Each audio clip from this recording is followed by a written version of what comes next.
కింద చాప మీద కూర్చుని నోట్స్ రాసుకుంటోంది నీరజ. నమస్తే. నీరజ తలెత్తి చూసింది. ఎదురుగా ఆదినారాయణ, అఖిలకి కొంచెంలో తప్పిపోయిన మొగుడు. వారం రోజుల క్రితం బజార్లో కనిపించి పెళ్లిచూపుల నాడు అఖిలతో ఉన్న నీరజను గుర్తుపట్టి పలుకరించాడు. అఖిల గురించి అడిగాడు. అఖిల తనతో పాటు ఇక్కడే BA చేస్తోందని చెప్పింది. వాళ్ళ నాన్నగారు పోయారని, అందుకని ఊరు నుండి ఇంకా రాలేదని చెప్పింది. తన గురించి అతడు చెప్పాడు. ఇక్కడేదో ప్రైవేట్ కంపెనీలో జాబ్ చేస్తున్నట్లుగా, అది ఈ మధ్య దొరికినట్టుగా చెప్పాడు. ఇంటి అడ్రస్ అడిగాడు. నీరజ చెప్పింది. అఖిలను చూడాలని ఇప్పుడు అడ్రస్ పట్టుకొచ్చాడు. ఈరోజు వస్తున్నానని లెటర్ రాసింది, మరి రాలేదు. రాత్రి వరకు రేపో రావచ్చు. మర్నాడు మళ్లీ వచ్చాడు ఆదినారాయణ. అఖిల రాలేదండి అని చెప్పింది నీరజ. అఖిలను చూడాలని వచ్చాననుకోండి, కానీ మరొక పని కూడా ఉంది. ఏమిటది? నాకు 100 రూపాయలు అప్పివ్వగలరా? ఫస్ట్కి జీతం రాగానే తీర్చేయగలను. ఆడపిల్లలం, చదువుకుంటున్న వాళ్ళ దగ్గర అప్పెలా దొరుకుతుందనుకున్నారు? నీరజ చిరాగ్గా అడిగింది. చాలా అవసరం ఉంది. జీతం తీసుకోగానే మీ దగ్గరికి పరిగెత్తుకొచ్చి ఇస్తాను, ప్లీజ్. జాలిగా పెట్టాడు మొహం. మా పిన్ని దగ్గర ఉన్నాయేమో అడిగి ఇస్తానులేండి. ఈ మొండి మనిషిని వదిలించుకోవటానికి అంతకంటే మార్గం కనిపించలేదు నీరజకు. అఖిల అసహనంతో నిలబడి ఉంది బస్ స్టాప్లో. అబ్బా, ప్రాణం పోయేదాకా బస్సు రానట్టుంది అనుకుంటోంది కోపంగా. ఆమె అసహనానికి, కోపానికి కారణం ఆదినారాయణ. ఆమెకు కొంచెం దూరంలో అతడు చేస్తున్న చేష్టలు, చూస్తున్న చూపులు ఆమెకు కంపరం కలిగిస్తున్నాయి. అతడు ఈ మధ్య తరచుగా వాళ్ళున్న గదికి వస్తున్నాడు. గంటల కొద్దీ తిష్టవేసి బాతకాన్ని పెడతాడు నీరజతో. అఖిల తన కాబోయే భార్యగా ఎన్నో కలలు కన్నాట. అఖిల తల్లిదండ్రుల మూర్ఘత్వంతో ఆ పెళ్లి చెడిపోయి తన జీవితం కారుచీకటి అయిపోయిందిట. పెద్దవాళ్ల బలవంతంతో తను మరో అమ్మాయి మెడలో తాళి కట్టినా అతని మనస్సంతా అఖిల మీదే ఉందిట. అతడు రాగానే అఖిల గోదా అవతల వంట చేసే చోట కూర్చోటమో, పెరట్లోకి బట్టలు ఉతకటానికనో వెళ్ళిపోతుంది. అతడికి మన అడ్రస్ ఎందుకు ఇచ్చావు? చూడు, జలగలా పట్టుకున్నాడు. ఎలా వదిలిస్తావో వదిలించు ఆ గ్రహాన్ని అని ఓసారి లేచింది నీరజ మీదికి. రావద్దని నేను ఎలా చెప్పను? వస్తున్నది నీకోసమాయే. ఏమైనా అంటే వాడికి కోపం వచ్చి పగబట్టి ఏమైనా చేస్తే? ఆడపిల్లలం ఉన్నా పెద్దవాళ్ళు దగ్గర లేరాయే అంది నీరజ. వాడి బొంద ఏం చేస్తాడు? నువ్వే చెప్పు అంది నీరజ. మా గదికి రావటానికి నీకేం పని?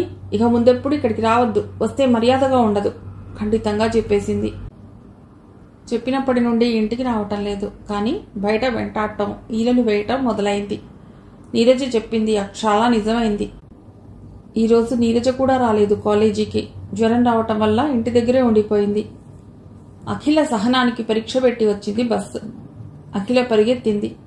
ఫుట్బోర్డ్ మీద ఒక కాలుంచి రెండో కాలు వేయబోయింది. రాలేదు కాలు. వెనకబడివ దగ్గర చెప్టా మీద ఎవరో అదిమి పట్టారు. అఖిల విసురుగా చూసింది. ఆదినారాయణ. అతడు కావాలనే కాలు అదిమి పెట్టాడని తెలిసేసరికి అఖిలకి కోపం ఆగలేదు. విసురుగా చెయ్యెత్తి అతడి చెంప చెళ్ళుమనిపించింది. ఆదినారాయణ దెబ్బతిన్న పాములా చూశాడు. ఇప్పుడు ఏం చేశానని కొట్టావు? మండిపడుతూ అడిగాడు. చెప్పులో కాలుంచి ఏం చేశానని అడుగుతావా? కాస్తైతే కింద పడేదాన్ని. అఖిల కళ్ళు నిప్పులు చెరిగాయి. ఎక్కే తొందరలో కాలు పడిందేమో, దానికి కొడతావా అంటూ మొరటుగా అఖిల జడపుచ్చుకులాగాడు. చెప్పులోనే కదా పడింది కాలు, దానికే కొడతావా? ఎవరో ఒకరిద్దరూ కిసుక్కున నవ్వారు. మిగతా వాళ్ల మొహాల్లో అదే పరిహాస భావం. అందరి ముందు పరిహాస పాత్రమైనందుకు అఖిలకి ఒళ్ళు చచ్చినట్లుగా అయింది. బస్సు కదులుతుండగా ఎలాగో జాగా చేసుకుని బస్సులోకి ఎక్కేసింది. వెనకే ఆదినారాయణ ఆమెకు హత్తుకున్నట్లుగా దగ్గరగా నిలబడుతూ. స్టాప్ వచ్చే వరకు ఊపిరి బిగుబట్టుకున్నట్టుగా నిలబడింది.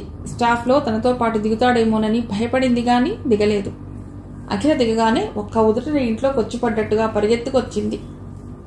ఏమిటే అలా వగరుస్తూ పరిగెత్తుకొస్తున్నావు అడిగింది నీరజ. పుస్తకాలు ధబేల్న బల్ల మీద పడేసి మొహం మీద చేతులు కప్పుకుని ఇంతవరకు ఆపుకున్న ఏడుపుని కక్కేసింది. ఏమైంది అఖిల? నీరజ గాబరాగా దగ్గరికి వచ్చి అఖిల భుజం మీద చెయ్యి వేసి అడిగింది. వాడు ఆదినారాయణ గాడు వెక్కిళ్ల మధ్య చెప్పింది. ఆదినారాయణ చేసిన అవమానం.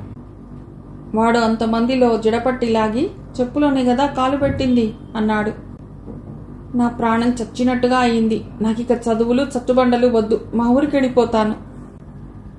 ఎవరో రౌడీకి భయపడి నీ చదువు పాడు చేసుకోవటం ఏమిటి? చేతనైతే వాడికి బుద్ధి చెప్పాలి గాని. మగవాడు, వాడికి మనమేం బుద్ధి చెప్పగలం? అసలు ఈ సంగతి మా ఇంట్లో తెలిస్తే గనక తక్షణం చదువు మాన్పించి ఇంటికి లాక్కెడతారు. ఈ సంగతి ఇంటి వరకు లాక్కు వెళ్ళవలసిన అవసరం ఏమిటి అసలు? ఒక రౌడీకి బుద్ధి చెప్పలేకపోతే మనమేం ఆడపిల్లలు? చూడు, వాడు నీ కేసు చూడకుండా చేస్తాను. ఏం చేస్తావు? ఏం చేస్తానో చేసి చూపిస్తాను. నీరజకి జ్వరం తగ్గి కాలేజీకి వెళ్ళటం మొదలుపెట్టాక ఒకరోజు బస్టాప్లో కాపు వేసి కనిపించాడు ఆదినారాయణ. రేపు సాయంకాలం బిర్లా టెంపుల్కి వెళదాం అఖిల. జ్వరం త్వరగా తగ్గితే టెంపుల్కి వచ్చి కొబ్బరికాయ కొడతానని మొక్కుకున్నాను అంది నీరజ ఆదినారాయణ వినేటట్టుగా. అఖిలకి ఈ మధ్య మనసేం బాగోలేకపోవటం వల్ల అలా తిరిగి రావటానికి సంతోషంగా ఒప్పుకుంది. మర్రోజు ఉదయమే అఖిలకు తెలియకుండా ఎదురింటి నుండి అజిత్కి ఫోన్ చేసింది నీరజ. ఈరోజు సాయంకాలం మేమిద్దరం బిర్లా టెంపుల్కి వెడుతున్నాం, మీరు రావాలి. మీ స్నేహితురాలి సరదా చంపేయటానికా? ఏం కాదు, మీరు తప్పకుండా రావాలి. ఇవాళ నేను రాత్రి పడుకునే వరకు ఫుల్ బిజీ. ఎన్ని పనులున్నా సరే సాయంత్రం 6 గంటలకి మీరు బిర్లా టెంపుల్ దగ్గర ఉండాలి. ఇంకేం ఎదురు చెప్పడానికి వీల్లేదు, మీరు వస్తున్నారు అంటూ ఫోన్ పెట్టేసింది నీరజ. ఇద్దరూ ఆ సాయంకాలం వైర్ బ్యాగ్లో కాయ చక్కెర తీసుకుని బయలుదేరారు. కబుర్లు చెప్పుకుంటూ హుషారుగా కాలా పహాడెక్కారు. చెలువరాతి మందిరంలో నల్లరాతి రూపంలో ఉన్న వెంకటేశ్వర స్వామిని దర్శించుకుని పూజారిచ్చిన తీర్థప్రసాదాలు పుచ్చుకుని బయటికి వచ్చి ఆవరణలో నిలబడ్డారు. కాలా పహాడ్ కింద ఉన్న నగరాన్ని చూస్తూ. నగరంలో వెలుగుతున్న విద్యుత్ దీపాలు చుక్కలు వెదజల్లుతున్నట్లుగా ఉన్నాయి. ఏదో చుక్కల లోకం చూస్తున్నట్లుగా అనుభూతి. హలో నీరజ గారు, మీరు వచ్చారా టెంపుల్కి? అఖిల ఉలిక్కిపడి తల తిప్పి చూసింది. ఆదినారాయణ విలన్ నవ్వుతో. దైవదర్శనానికి వచ్చిన ప్రశాంతత సంతోషం ఆవిరయ్యాయి. శనిగాడు ఇక్కడ దాపురించాడే, మనం వెళ్ళిపోదాం పద అంది నీరజ చేయబట్టి లాగుతూ. అఖిలతో నడుస్తూనే నీరజ దిక్కులు చూడసాగింది. ఎక్కడా అజిత్ వచ్చిన జాడలేదు. అప్పటికే 7 దాటిపోయింది. ఆదినారాయణ అనుసరించడం మానలేదు. వాళ్ళు ఒడివడిగా నడుస్తుంటే వాళ్లతో సమంగా నడుస్తున్నాడు. వాడితో వాడి స్నేహ బృందం కాబోలు నడుస్తున్నారు 3 యువకులు. మీ స్నేహితురాలికి కాస్త బుద్ధి చెబుదురు. మొన్న అంతమందిలో అనవసరంగా చేయి చేసుకుంది. బస్ ఎక్కే తొందరలో ఆవిడ చెప్పులో నా కాలు పడింది. దానికి ఆవిడ నా చెంపని బూరెం చేసి వేయించింది. బస్సులో ఎందరో తాకుతారు, ఎందరో హత్తుకున్నట్టు నిలబడతారు. అంత మైలపడిపోయే మనిషి సొంత కారులో ప్రయాణం చేయాలి గాని అందరూ ఎక్కే బస్సులో ప్రయాణం చేయడం ఎందుకు అన్నాడు. అఖిల సొంత కారులో ప్రయాణం చేసే రోజు వస్తే రావచ్చు. నువ్వు వెటకారం చేయడం ఏమిటి? బస్సులో ప్రయాణం చేసే మగవాళ్ళందరూ నీలాంటి వాళ్లే అయితే ఆడవాళ్లు ప్రయాణం చేసినట్టే ఝాడిస్తున్నట్లుగా అంది నీరజ. అఖిలకు నేను తప్పిపోయిన మగాణ్ణి కానీ అందరూ ఎందుకవుతారు? నాకున్న చనువు అధికారం అందరికీ ఎందుకుంటుంది? ఆదినారాయణ వంకరగా నవ్వాడు. షడప్, ఏమిటి వాగుతున్నావు? అఖిల గర్జిస్తున్నట్లుగా అంది. నీ రౌడీ వేషాలు తెలిసే 2 రోజుల్లో ఉన్న పెళ్లిని రద్దు చేశారు మా వాళ్ళు. నీతో పెళ్లి తప్పినా నీ పీడ తప్పనట్టుగా నా వెంట పడ్డావు. పోలీస్కి కంప్లైంట్ చేశానంటే వెడతావు శ్రీకృష్ణ జన్మస్థానానికి. మా వాడు పెట్టింది చెప్పులోనే గాని జాకెట్లో కాదుగా మేడం. స్నేహ బృందంలో ఒకడు వ్యంగ్యంగా నవ్వాడు. ఏం కూసావ్ అంది అఖిల చెయ్యెత్తుతూ. చెయ్యెత్తుతావా? నీకెంత పొగరు? నీ పొగరు అనసకపోతే మేమేం మగవాళ్ళం? వాడు అఖిల చేతిని మధ్యలో పట్టేశాడు. మరొకడు వెనక నుండి అఖిల నడుం మీద చేయి వేశాడు. అఖిలకి పిచ్చెత్తినట్లుగా అయ్యింది. వీళ్ళు ఏం చేయదలుచుకున్నారు? రోడ్డు మీద జనసంచారం కూడా లేదు. అటు ఇటు ఉన్న శ్రీమంతుల ఇళ్లన్నీ తలుపులు మూసేసి ఉన్నాయి. నీరజ నిస్సహాయంగా విలిచింది. వాళ్ళు 4, మనమిద్దరం ఏం చేయగలం? నీరజ బిత్తరగా అటు ఇటు చూసింది. అంతలో వాళ్ళ పక్కన టాక్సీ ఒకటి ఆగింది. తలుపు తెరుచుకుంది. అజిత్ ఏమోనని ఆశగా చూసిన నీరజకు ఆకాశం వెరిగి నెత్తిన పడ్డట్టుగా అయింది. అందరూ కలిసి అఖిలను పట్టి ఎత్తి టాక్సీలో పడేశారు. అఖిల గింజుకుంటూనే పెద్ద పెద్ద కేకలు పెట్టసాగింది. నీరజకు ముచ్చెమటలు పోశాయి. అజిత్ రాలేదేం? తను అనుకున్నదేమిటి, జరిగినదేమిటి? పాపం ఆ అమ్మాయిని ఒక్కత్తెను రోడ్డు మీద వదిలిసిపోతే ఎలారా? స్నేహితురాలికి జతగా ఉంటుంది. తనని తీసుకెళదాం. ఒకరికి 2 అయితే మజాగా ఉంటుంది మనకు. ఇద్దరూ నీరజ కోసం టాక్సీ దిగారు. నీరజ తనని రక్షించుకోవటానికి ఏం ప్రయత్నించలేదు. ఏం జరిగినా సరే తను అఖిలతో ఉండటమే తన ధర్మం. ప్రతిఘటించకుండా టాక్సీ ఎక్కబోతుంటే ఎదురుగా కారు ఒకటొచ్చి ఆగింది. అజిత్ బాబు! ఆనందంతో కేకబెట్టింది నీరజ. రౌడీలు అఖిలని ఎత్తుకెడుతున్నారు, దయచేసి రక్షించండి. అఖిలని ఎత్తుకెడుతున్నారా? ఎక్కడా? అజిత్ అయోమయంగా అడిగాడు. అదిగో టాక్సీలో. 10 నిమిషాల సేపు జరిగిన ఫైటింగ్లో ఆదినారాయణ బృందం చిత్తుగా తన్నులు తిని టాక్సీలో బారిపోయారు. ఎక్కండి, కార్ డోర్ తెరిచాడు అజిత్. వాళ్ళిద్దరూ ఎక్కి కూర్చున్న తర్వాత డోర్ వేసి అటు నుండి ఎక్కి స్టీరింగ్ అందుకున్నాడు అజిత్. మీ ఇంటికే కదా? వద్దండి, ఈ రాత్రి మాకు ఒంటరిగా గదిలో నిద్ర పట్టదు. మా గుండెలు అదిరిపోయాయి. మా పిన్ని వాళ్ళు కూడా లేరు ఇంట్లో, ఊరెళ్ళారు. ఇవాళ మా అంతట మేమే మీ అతిథులుగా వస్తున్నాం. మీ ఇంటికే పదండి. ఆవిడకి ఇష్టమేనా? అఖిల చెప్పు, నీరజ అడిగింది. జవాబుగా అఖిల కాళ్ల మీద తలంచుకుని ఎడవసాగింది. చెప్పవే తల్లి. ఈ భయం ఈ రాత్రే కాదు, ఈ జీవితంలో నన్ను వదలదు. ఏడుపుతో వీపు ఎగిరెగిరి పడసాగింది. అజిత్ బాబు గారింటికి వెళదామా? అలాగే, తలూగించింది. అరగంట తర్వాత అఖిల యశోదమ్మ మంచం దగ్గర కూర్చుని ఉంది. నీరజ అజిత్తో పైకి వెళ్ళింది. దెబ్బలాటలో మోచేతి దగ్గర కొద్దిగా గీరుకుపోయినట్టుగా అయింది అజిత్కు. బెంజీన్లో దూది అద్ది గీరుకుపోయిన చోట రాచుకున్నాడు. ఇక చెప్పండి నీరజ, విశ్రాంతిగా ఈజీ చైర్లో వెనక్కి వాళ్ళు అడిగాడు. టెంపుల్కి రమ్మని నన్ను ఎందుకు పిలిచారు? ఇలా జరుగుతుందని మీకు ముందే తెలుసా? నేను చాలా తెలివి తక్కువ పనిచేశాను అజిత్ బాబు, తలదించుకున్నది నీరజ. కొద్ది రోజుల నుండి ఆదినారాయణ అఖిలను వేధిస్తున్నాడు. ఆదినారాయణ అఖిలకి తప్పిపోయిన పెళ్లి కొడుకు. అతడికి బుద్ధి చెప్పి అఖిల జోలికి రాకుండా చేయాలనుకున్నాను. మొన్న అతడు వింటుండగా బిర్లా టెంపుల్కి సాయంకాలం వెళదామని చెప్పాను. అదే టైంకి మిమ్మల్ని ఆహ్వానించాను. అతడు అల్లరి పెడుతున్న సమయంలో మీరొచ్చి అతడిని చిత్తుగా తన్ని అఖిల మనస్సుని చూరగొనాలని నా ప్లాన్. మీరు రాకపోతే మా గతి ఏమయ్యేదో చాలా ప్లాన్ వేశాను కదా. అజిత్ చిరునవ్వుతో, నేను రాకపోయి ఉంటే పిచ్చి ప్లాన్ అయ్యేదేమో కానీ వచ్చాను కాబట్టి కథ సుఖాంతమైంది కాబట్టి మీది మాస్టర్ ప్లాన్. మీరే రాకపోతే మేము ఆత్మహత్య చేసుకోవాల్సి వచ్చేది. కానీ నీరజ, ప్రేమ అనేది సహజంగా వికసించాలి కానీ ఇలా పిచ్చి వేషాలు, హీరోయిజం ప్రదర్శించి ఫోజ్ ఇవ్వటం మనసుకు తృప్తిగా ఉంటుందా? పిచ్చి వేషాలనండి, నాటకాలనండి, అఖిల మనసులో మీకోసం కొద్దిగా అభిమానం సంపాదించి పెట్టాలని నా తాపత్రయం అజిత్ బాబు. అఖిల మిమ్మల్ని పోగొట్టుకోకూడదు. మా అఖిలకి మీరు చెందాలి, మరెవ్వరికీ మీరు చెందకూడదు. సాధన వింటే మీ మీదికి యుద్ధానికి వస్తుందేమో అని లేచాడు. భోజనం తయారై ఉంటుంది, కిందికి పదండి. ఆ రాత్రి ఎవరెంత బతిమాలినా బలవంత పెట్టినా అఖిల భోజనం చేయలేదు. యశోదమ్మ మంచం పక్కనే తనకి పక్క వేయించుకు పడుకుంది. తెల్లవారాక యశోదమ్మ అడిగింది. తెల్లవార్లు ఆ పిల్ల ఒక్కటే కలవరింతలు, కేకలు. ఏం జరిగిందిరా నిన్న? నీరజ చెప్పింది. నిన్న గుడి దగ్గర రౌడీలు వెంటబడి సతాయించారు బామ్మ.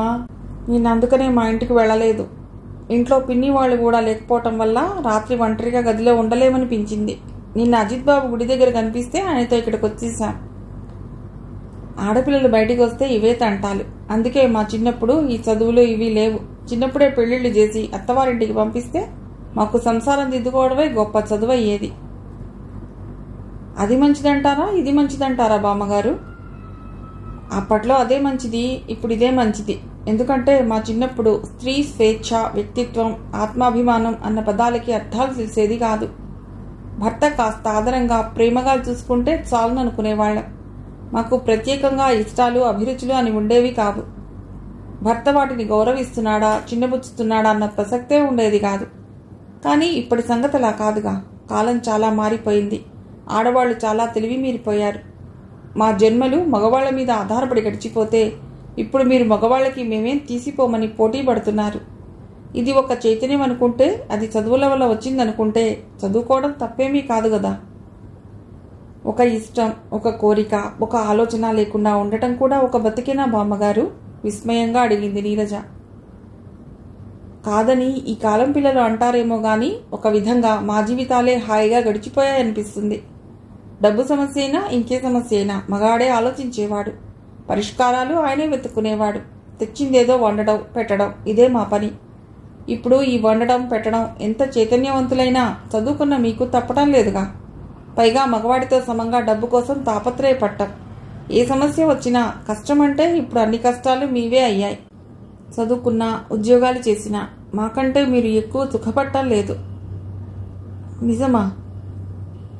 కాస్త చదువుకుని ఆలోచించడం నేర్చుకున్న మాట నిజమే గాని స్త్రీ తన బతుకులో హాయిని సుఖాన్ని పోగొట్టుకుంటుందేమో.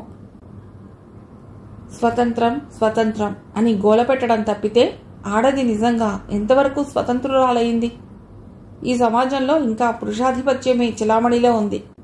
తను కలెక్టర్ అయినా డాక్టర్ అయినా ఏ చిన్న పని భర్తను సంప్రదించకుండా స్వయంగా చేయగల హక్కును ఇంకా సంపాదించుకోలేదు ఆడది.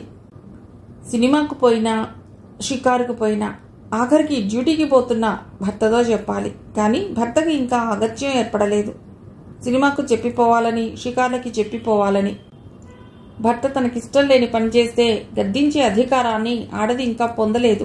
ఇహ పొందలేదు కూడానేమో. ప్రకృతి స్త్రీని సుకుమారిగా మలచి ఆ అన్యాయం ఆమె చేసింది.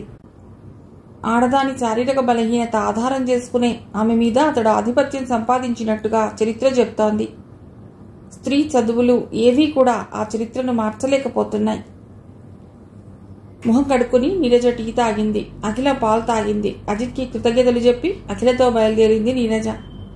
ఆ రోజు రాత్రి 11 గంటల ప్రాంతంలో అజిత్ పడుకోబోయే ముందు ఫోన్ గణగణా మోగింది. ఫోన్ ఎత్తి హలో అన్నాడు. అవతలి నుండి నీరజ మాట్లాడింది. మీరు వెంటనే రావాలి. అఖిల పిచ్చి పిచ్చిగా చేస్తోంది. జ్వరం, విపరీతమైన జ్వరం. మా పిన్ని వాళ్ళు ఇంకా ఊరు నుండి రాలేదు. ఒంటరిగా నాకు భయం వేసి చచ్చిపోతున్నాను. మీరొస్తే అఖిలని ఏ డాక్టర్ దగ్గరికైనా తీసుకెళ్లొచ్చు. వచ్చేస్తున్నా అని ఫోన్ పెట్టేశాడు అజిత్. పావుగంటలో వాళ్ళ ఇంటి ముందు కారు దిగాడు. వచ్చారా? ప్రాణాలు అరచేతిలో పెట్టు కూర్చున్నాను. బట్టలు పీక్కుంటుంది. లేచి లేచి పరిగెడుతోంది. పిచ్చి చూపులు చూస్తోంది. ఒళ్ళు చూస్తే జ్వరంతో మండిపోయినట్లుగా ఉంది. ఒక్కదాన్ని ఏం చేయాలో తోచడం లేదు. మీకు ఫోన్ చేయడానికి ఎదురింటికి వెళ్ళినప్పుడు గది బయట గళ్ళెం పెట్టి వచ్చాను అంటూ పడుకొని ఉన్న అఖిల గుండెల మీద పవిట సవరించింది నీరజ. అజిత్ అఖిల చేయి పట్టుకు చూశాడు. జ్వరం తీవ్రంగానే ఉంది. ఇక్కడ ఉంచడం ప్రమాదం. ఏదైనా నర్సింగ్ హోంలో చేరుద్దాం. అలాగే. ఇద్దరూ కలిసి అఖిలను కారులో చేర్చారు. అఖిల తలని తన తొడ మీద పెట్టు కూర్చుంది నీరజ. 4 రోజుల తర్వాత ఉదయం కాలేజీకి బయలుదేరబోతోంది నీరజ. అఖిల మంచం మీద పడుకునుంది. అజిత్ కార్ దిగి లోపలికి వస్తూ ఎలా ఉంది అఖిలకి అని అడిగాడు. నిద్ర పట్టినట్టుంది ఇప్పుడే. అఖిలకు నిద్రాభంగం కలగకూడదని గొంతు తగ్గించి చెప్పింది. ఏమిచ్చారు? నిన్న వచ్చేటప్పుడు డాక్టర్ గారిని అడిగాను ఇవాళ ఏం పెట్టాలని. చారణం పెట్టొచ్చునన్నారు. చారణం పెట్టాను. మీరు కాలేజీకి వెళ్తున్నట్టున్నారు. డ్రాప్ చేస్తారండి. మీకు అర్జెంట్ పని ఏమీ లేకపోతే ఇక్కడ 1 గంటన్నర ఉండగలరా? నేను ఒక ఇంగ్లీష్ క్లాస్ విని వస్తాను. అఖిల లేచి కాస్త మంచుళ్ళు అడిగినా ఇచ్చేవాళ్ళు లేరే అని బెంగపడుతున్నాను ఇందాక. నాకు అప్పగించి వెళ్లారని తెలిస్తే అఖిల మిమ్మల్ని కోప్పడుతుందేమో. దాని మొహం. దానికి మిమ్మల్ని కోప్పడే శక్తి ఇంకా మిగిలి ఉందా? అదిగో అక్కడ యాపిల్స్ ఉన్నాయి. మీ చేత్తో తినబెట్టదలుచుకుంటే ఆ చాకుతో కోసివ్వండి. అదిగో అక్కడ మంచుళ్ళున్నాయి. మీకు బోర్ కొట్టకుండా ఈ మ్యాగజైన్ తిప్పేయండి. నవ్వుతూ అప్పగింతలు పెట్టి వెళ్ళిపోయింది. అజిత్ పేపర్ చేతిలోకి తీసుకున్నాడు. కానీ ఏం చదవలేదు. 3 రోజుల జ్వరంతో బాగా నీరసపడిన అఖిల మొహాన్నే చూస్తున్నాడు. చక్కనమ్మ చిక్కినా అందమే అన్నట్టుగా అఖిల అందం ద్విగుణీకృతమైంది. 3 రోజులు నర్సింగ్ హోంలో ఉంచిన తర్వాత నిన్ననే ఇంటికి తీసుకొచ్చారు అఖిలను. అజిత్ తమింటికే తీసుకువెడతామన్నాడు ముందు. అనేవాళ్ళకి అవకాశం ఎందుకు ఇవ్వాలి? అఖిలకి బాగా తగ్గిపోయిందిగా. ఇక నాకేం భయం లేదు. మా గదికే తీసుకువెళ్ళి వదలండి. అఖిల పశ్చాత్తాపడేందుకు మీరింతవరకు చేసిందే చాలా ఎక్కువ. ఇంకా మిమ్మల్ని శ్రమ పెట్టదలుచుకోలేదు. మృదువుగా తిరస్కరించింది నీరజ. అఖిల సుస్థి గురించి వాళ్ళకి ఉత్తరం రాశారా? లేనిపోని గొడవ. వాళ్ళు వచ్చి ఇప్పుడు చేసేందుకేముంది? ఊరికి తీసుకెళ్లిపోతామంటారు. అఖిలకి ఇప్పటికే కాలేజీ పోయింది. అక్కడికెడితే పూర్తిగా కోలుకోందే పంపమంటారు. కాలేజీ పోతుందన్న భయంతో అఖిలే ఉత్తరం రాయొద్దంది అని చెప్పింది నీరజ. అజిత్ ఆమె మీద నుండి చూపు తిప్పుకుని మ్యాగజైన్ తిప్పేసాగాడు. అరగంట తర్వాత అఖిల కళ్ళు విప్పింది. కుర్చీలో ఉన్నది నీరజ అనుకున్నదేమో. కొంచెం మంచిళ్ళు కావాలి అంది. అజిత్ మ్యాగజైన్ కింద పెట్టి లేస్తుంటే అప్పుడు చూసింది అతడిని. మీరా? నీరజ అనుకున్నాను. నీరజేది అంది కంగారుగా. కాలేజీకి వెళ్ళింది. తానొచ్చేదాకా మిమ్మల్ని నన్ను చూడమని మంచిళ్ళ గ్లాస్తో తిరిగి వచ్చి నా చేతి నీళ్లు తాగడానికి ఏమైనా అభ్యంతరమా అని అడిగాడు. అఖిల లాక్కున్నట్టుగా గ్లాస్ అందుకుని గటగటా తాగేసి అక్కడున్న స్టూల్ మీద పెట్టి అతడి 2 చేతుల్ని చటుక్కున అందుకుని ఆ చేతుల్లో మొహం దాచుకుని ఎడవసాగింది. అజిత్ కంగారు పడిపోయాడు. అరే, ఏడుస్తున్నారెందుకు? మీరిప్పుడు కులహీనులుగా కనిపించడం లేదు నాకు. మహోన్నతమైన మనిషిగా, మానవత్వం మూర్తిభవించిన మనిషిగా కనిపిస్తున్నారు. ఈ మానవత్వం తర్వాతనే కులాలు, సాంప్రదాయాలు అని కూడా గ్రహించానండి. నేను చేసిన అవమానాలు కూడా మీరు గుర్తుపెట్టుకోకుండా మీరు నా కోసం ఎంత శ్రమపడ్డారు. ముఖ్యంగా నాకు 2 సార్లు బతుకునిచ్చారు. వాళ్ళు కారులో ఎత్తుకుపోవటానికి ప్రయత్నించినప్పుడు, ఆ షాక్లో నాకు జ్వరం వచ్చినప్పుడు అంది ఏడుస్తూనే. అజిత్ ఆమె పవిట చెంగు అందుకుని కళ్ళు తుడిచాడు. ఆవేశపడకు, బాధపడకు, మళ్ళీ జ్వరం రాగలదు. చిరునవ్వుతో అనునయిస్తున్న అజిత్ మనసులో, నీ పాలిట దురదృష్టాలు ఏమనుకుంటున్నావో అవి నా పాలిట అదృష్టాలు అయ్యాయి అఖిల అనుకున్నాడు. యశోదమ్మ కళ్ళకి అద్దాలు పెట్టుకుని వ్యాసపీఠం మీద వాల్మీకి రామాయణం ఉంచి చదువుకుంటోంది. మామా అంటూ వచ్చింది సాధన. యశోదమ్మ తలెత్తి చూసి, బాగున్నావా సాధన అని అడిగింది. అజిత్ ఉన్నాడా?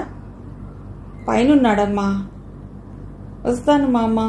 బ్యాగ్ ఉప్పుకుంటూ చెంగు చెంగున మెట్లెక్కిపోతున్న సాధనను వెనక నుండి చూస్తున్న యశోదమ్మ మొహంలో ఏదో వెగటు భావం చోటు చేసుకుంది. స్లీవ్లెస్ జాకెట్ వెనక భాగం మెడ కత్తిరింపు పోగా బెత్తడే ఉంది. బ్రా సగం జాకెట్ కింద నుండి కనిపిస్తోంది. ఉల్లిపొర లాంటి చీరలో స్త్రీత్వాన్నంతా ప్రదర్శనకు పెట్టినట్టుగా ఉంది. ఈ పిల్ల అజితుడికి భార్య అయ్యి ఇంటికి కాపురానికి వస్తే సహించటం తనకి కష్టమవుతుందేమో. కానీ ఏదీ తన చేతుల్లో లేదు. తన కొడుకు కావాలని తల్లిదండ్రులు గట్టిగా చెప్తే అజిత్ వినక ఏం చేస్తాడు? విదేశంలో పెరిగి విదేశీ నాగరికత జీర్ణించుకున్న తల్లిదండ్రుల చేతుల్లో పెరిగిన వాడికి దొరసానుల పోకళ్లు పోయే పిల్లతో కాపురం చేయడానికి పెద్దగా పేచీ ఉండదు. అజిత్ ఈజీ చైర్లో వాలి ఏదో పుస్తకం చదువుకుంటున్నాడు. అతడి పక్కనే స్టూల్ మీద స్టీరియోలో బాలమురళి గాత్ర సంగీతం వినిపిస్తోంది. పలుకే బంగారమాయన కోదండపాణి, పలుకే బంగారమాయన. భద్రాద్రి రాముణ్ణి రామదాసు ఎప్పుడు వేడుకున్నాడో గాని ఆ పాట ఇప్పుడు బాలమురళి గళల్లో ప్రతిధ్వనిస్తోంది వేదనతో, అభ్యర్థనతో. ముందు పలకరింపు లేకుండా అజిత్ చేతిలోని పుస్తకం లాక్కుంది సాధన. ఏ నవలిది అంటూ పుస్తకం పేరు చూసి ఉలికి పడ్డట్టుగా అయింది. ఇప్పటి నుండి ఈ పుస్తకాలు చదవటం ఎందుకు బావా? రేపో మాపో పెళ్లి కాబోతున్న వాడివి ఈ పుస్తకాల చదవటం? జోగం పెళ్లిని వద్దనటం లేదే. ఏమిటి వట్టి బూజు పట్టిన మనిషిలా ఉన్నావు? మీ నాన్నగారు ముందుకు పరిగెత్తాలనే మనిషి అయితే నువ్వు వెనక్కి పరిగెత్తే మనిషి ఉన్నట్టున్నావు. ముక్కు మూసుకుని వెతుకుతున్నావన్నమాట. యోగ సాధన మనస్సును, శరీరాన్ని ఆరోగ్యంగా ఉంచడమే కాదు, అపూర్వమైన ఉత్తేజాన్ని కూడా ఇవ్వగలదు కూడా. సాధన యోగం అంటే ఇదేదో ముక్తి సాధన మాత్రమే అనుకోవటం పొరపాటు. యోగ సాధన వల్ల ఎన్నో ఉపయోగాలున్నాయని, ఎన్నో అద్భుతమైన ఫలితాలను పొందవచ్చునని సైంటిఫిక్గా రుజువు చేసే ప్రయత్నాలు జరుగుతున్నాయి. అందుకే ప్రపంచవ్యాప్తంగా ఈ యోగ సాధనకు గుర్తింపు లభిస్తోంది. ఇప్పుడు యోగా పాఠశాలలు వెలుస్తున్నాయి. విజ్ఞానంలో, సంపదలో ఎన్నో దేశాల కంటే ఎన్నో రెట్లు ముందున్న పాశ్చాత్యులు ఇప్పుడు మన ఆధ్యాత్మిక భక్తితత్వం వైపు ఆకర్షితులై ఆత్మశాంతిని పొందగలుగుతున్నారు. వాళ్ళు మనలోని రత్నమాణిక్యాలను వెతికి పట్టుకోవాలనుకుంటుంటే మనం వాటిని మట్టి బొగ్గుల్లా భావించి చెత్త కుండీల్లో విసిరేస్తున్నాం. ఇహ బావగారు గడ్డాలు మీసాలు పెంచేస్తారు కాబోలు. నేను వేషధారణకు మరీ ఇంత ప్రాముఖ్యతనివ్వను. మరి ముఖాన కుంకుమ పట్టేందుకు? ఇది నాయనమ్మ తృప్తి కోసం. సాంప్రదాయాలను, అభిమానాలను తెంచుకుని ఆమె కొడుకు ఆమెనెంతో దుఃఖం పెట్టి వెళ్ళిపోయాడు. ఆయన చేసిన గాయాలకు నేనిప్పుడు మందు పూసే ప్రయత్నంలో ఉన్నాను. కడుపున పుట్టినవాడికే లేని అభిమానం నీకెందుకు బావా? నాన్న ఆమెను నిర్లక్ష్యం చేసి గాయపరిచాడనే నాకు ఆమెంటే చెప్పలేనంత అభిమానం. పోతే మా ఇద్దరిది రక్త సంబంధం. మా నాన్నకి జన్మనిచ్చిన తల్లి ఆమె. ఆ సోదంతా ఎందుకు గాని రేపు సాయంత్రం 6 గంటలకి ఫంక్షన్. 1 గంట ముందే రావాలి. పుట్టినరోజైతే ఏమేం చేస్తారు? పొద్దుటే తలంటి పోసుకుంటాను, కొత్త బట్టలు కట్టుకుంటాను, మమ్మీ నా కోసం ప్రత్యేకంగా చేయించిన స్వీట్ తింటాను. ఇదంతా నాయనమ్మ చెప్పే సాంప్రదాయం ప్రకారం అన్నమాట. సాయంత్రం కార్యక్రమం మటుకు నా సాంప్రదాయం ప్రకారం జరుగుతుంది. ఫ్రెండ్స్ వచ్చాక కొవ్వొత్తి ఆర్పేసి బర్త్డే కేక్ కట్ చేస్తాను. బర్త్డే కేక్ మమ్మీ ప్రత్యేకంగా చాలా అందంగా చేసింది ఈసారి. కేక్ కట్ చేయటం, కొవ్వొత్తి ఆర్పడం మన సాంప్రదాయం కాదు కదా. ఉండేది భారతదేశంలో అయినా అంతా పాశ్చాత్య ప్రభావంలో నడుస్తున్నాం. వాళ్ళ నుండి ఎంతో పొందుతున్నాం. ఇవాళ మన ఈ ఔన్నత్యానికి కారణమైన వాళ్ళ పద్ధతులు కొన్ని మనవి చేసుకుంటే తప్పే ఉంది. దీన్ని అనుకరణ అంటారు తప్ప వాళ్ళవి మనవి చేసుకోవటం కాదు. ఇంగ్లీష్ వాడు మన దేశం వచ్చి గుండు కొట్టించుకుని ముఖాన నామం దిద్ది కాషాయాలు రుద్రాక్షలు వేసుకుంటే మనకెంత విచిత్రంగా ఉంటుందో మన ఈ అనుకరణ చూస్తే వాళ్ళకి ఎంత విచిత్రంగా ఉంటుంది. వాళ్ళ దగ్గర గొప్పతనం ఉంటే అది స్వీకరించు, గౌరవించు. కానీ ఈ అనుకరణ, ఆరాధన మనల్ని కించపరుస్తాయి, మన స్థాయిని తగ్గిస్తాయి. అబ్బా, అన్నీ తాతయ్య మాటలు. నుదుటి మీద కొట్టుకుంది సాధన విసుగ్గా. పాత చింతకాయ పచ్చడివి, పచ్చానికి పనికొస్తుందని పెద్దలు చెప్తారు అని నవ్వాడు అజిత్. అంతలో నీరజ్ వచ్చింది. ప్రభాకర్ అన్నయ్య వచ్చాడు మీకోసం, ఇల్లు చూపడం కోసం వచ్చాం నేను అఖిల. అఖిల కూడా వచ్చిందా? ఒక మెరుపు మెరిసినట్టుగా అయింది అజిత్ మొహం. వచ్చింది. ఈమె ఎవరో చెప్పుకొని చూద్దాం. మీ మరదలు గదు. ఎలా గుర్తుపట్టారు? ఆ రోజు ఫోటోలో చూశాను కదా. ఎవరు బావా ఈమె? పరిచయం చేసే వరకు ఆగలేకపోతున్నట్టుగా అడిగింది సాధన. నీరజ అని అఖిలకి ఫ్రెండ్. అఖిల ఎవరంటే నీరజకి ఫ్రెండ్ అని చెప్పండి సరిపోతుంది అని నవ్వింది నీరజ. అఖిల అంటే నాకు తెలుసులేండి. బావ ఇదివరకే తన గురించి చాలా వర్ణించి చెప్పాడు. తను చాలా అందగత్తెట కదా. ఎప్పుడు చూస్తానా అనుకుంటుంటే ఇవాళ సుదినం వచ్చిందన్నమాట అంది సాధన. అజిత్ చెవి దగ్గర మూతిపెట్టి ఫంక్షన్కి వాళ్ళని పిలవనా అని అడిగింది చిన్నగా. పిలువు, నీ ఇష్టం. వెంటబెట్టుకొచ్చే బాధ్యత నీదే. వాళ్ళొస్తే తీసుకురావటానికి నాకేం అభ్యంతరం లేదు అని మీ అన్నయ్య కిందే ఉన్నాడా అని నీరజను అడిగాడు. బామ్మగారితో మాట్లాడుతున్నాడు. అందరూ కిందికి దిగారు. నమస్కారం రావు గారు. నమస్కారం, బాగున్నారా? ఈమె అఖిల, నాయనమ్మ మేనకోడలి కూతురు అని పరిచయం చేశాడు అజిత్ సాధనకు. పట్టి అఖిల కాదండి, అఖిలాండేశ్వరి నవ్వుతూ కలిపాడు ప్రభాకరం. చూసావు కదా, బాగుందా? నా మాట కరెక్టేనా? సాధన చెవి దగ్గర మొహం ఉంచి అన్నాడు చిన్న స్వరంతో. ముద్దపప్పులా ఉంది. ఆమె నీ కంటికి అంత అందంగా ఎలా కనిపించింది మరి? సాధన మూతి తిప్పింది. ఏమిటి బాబా మద్రలు గుసగుసలాడుతున్నారు? నీరజ అడిగింది. ఈ అమ్మాయి ప్రశ్నార్థకంగా చూశాడు ప్రభాకరం సాధనను. అజిత్ కంటే ముందుగా అజిత్ బాబు గారి మరదలు, కాబోయే వైఫు అని చెప్పింది నీరజ. వైఫు లైఫు అని ఇంకా ఏం అనుకోలేదండి అంది సాధన కనుబొమ్మలు కొద్దిగా ముడివేసి. ఒకరోజు అజిత్ బాబు గారు చెప్తేనే అన్నానులేండి. మగవాళ్ళకి ఇంకేం పని? అవును, మరదలను పెళ్లాడుతూ పోవడమే పని తెచ్చిపెట్టుకున్న కోపంతో అన్నాడు అజిత్. యశోదమ్మ ఊరుకోలేకపోతున్నట్టుగా, ప్రపంచంలో నువ్వు ఒక్కదానివే ఉన్నావేమిటి? అంటే 1,000,000 మంది. నా మనవడికి ఏం తక్కువమ్మా? అందం లేదా, అంతస్తు లేదా, ఆస్తి లేదా అని అడిగింది అభిమానంగా, దర్పంగా. లేనిది ఒక్కటే, అమ్మాయిల మనసుకు తగినట్టుగా నడుచుకోలేకపోవటం. వ్యక్తిత్వం, ఆత్మగౌరవం అని మీ ఆడవాళ్ళందరూ గోల పెడుతుంటే అది మాకేనా ఉండకూడనిది అని అడిగాడు అజిత్ నవ్వులాటగా. చూడటానికి చాలా సౌమ్యులుగా కనిపిస్తూనే చురకలు బాగానే తగిలించగలరే అజిత్ బాబు నవ్వాడు ప్రభాకరం. స్త్రీ హక్కులు, స్త్రీ స్వేచ్ఛ అని వీళ్ళు పోరాడుతున్నారు, నెగ్గుతున్నారు. కొన్నాళ్లకి వీళ్ళు మన మీద ఆధిపత్యం సంపాదించుకుని మనల్ని అణగదొక్కేసిన మనం ఆశ్చర్యపోనక్కర్లేదు. అప్పుడు మన హక్కుల కోసం మనం పోరాటం మొదలెట్టాల్సి వస్తుందేమో అని గొల్లున నవ్వాడు. మనస్సు నిర్మలమైతే తప్ప అలా నిండుగా హృదయం ఊగిపోయేట్టుగా నవ్వలేరేమో. సాధన వాచి చూసుకుంది. నేనిక వెళ్ళాలి. పిలవవలసిన ఇళ్ళు చాలా ఉన్నాయి. రేపు సాయంత్రం 6 గంటలకి నా బర్త్డే ఫంక్షన్ ఉంది. మీ ఇద్దరు కూడా రేపు రావాలి. మీరు వచ్చేటట్టయితే బావయ్య మిమ్మల్ని తీసుకువస్తాడు. మంచిది, మర్యాద కోసం అన్నట్టుగా అంది నీరజ. ఊరికే మంచిదంటే కాదు, తప్పకుండా రావాలి మీ ఇద్దరు. వాళ్ళని తీసుకొచ్చే బాధ్యత నీదే బావా. నేను ఇక వెళ్ళొస్తాను. జోళ్లు టకటకా చప్పుడు చేసుకుంటూ వెళ్ళిపోయింది సాధన. కాలం ఎంత తమాషాగా మారిపోయిందో. బొమ్మల పేరంటాలు, తులసి పేరంటాలు, నోములు, వ్రతాలు మొరటు అనాగరికం అయ్యాయి. వాటి స్థానంలోకి పుట్టినరోజు పండుగలు, పెళ్లిరోజు పండుగలు వచ్చేశాయి.